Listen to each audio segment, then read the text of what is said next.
The Upstanders project is a project that is bringing awareness about bullying, and it's promoting anti-bullying.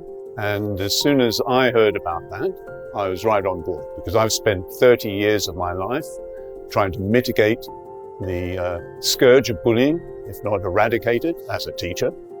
The Upstanders, who put their hands up to be involved with this project at their individual schools, all came along to the Bayside Gallery one day for a combined workshop with a number of different events. And we discussed and considered and were introduced to the project as a whole and what it might involve.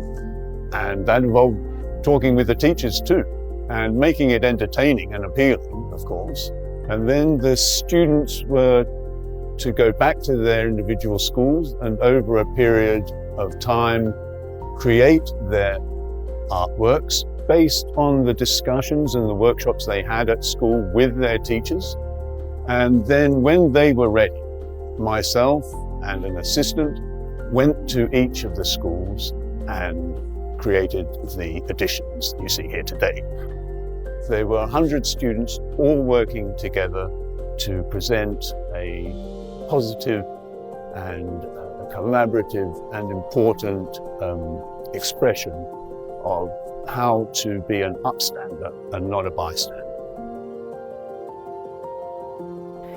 It's a very proud moment to be at the culmination of the work that they've done with Adrian, because that was our goal all those years ago, for it not to be a one-year wonder, but to be a sustainable program. And each year, 20 children from each of our 5 schools writes an expression of interest to be part of the Upstanders program.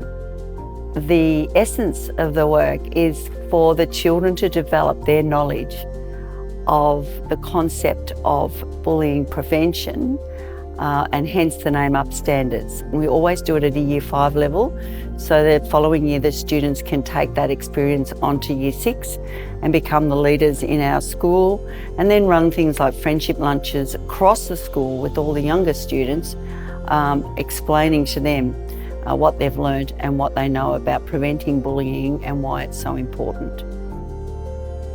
Here today there are 400 prints, and we wanted this to look like you enter an information space where you are confronted and immersed in a lot of imagery and text and thought and ideas. The concept behind this project can be discussed and workshopped, and you can read and look at it online, but to actually be there and make something concrete that expresses your personal viewpoint. And there's nothing like art to do that. And then to bring that idea into a collaborative expression makes the participation in such an event that much more powerful, because you're not just an individual, you become a part of a bigger movement. And that's going to have to be that bigger movement that finally pushes against bullying and all negative social activity, to eradicate it and make the world in which these young people are going to inherit and grow up into a better place.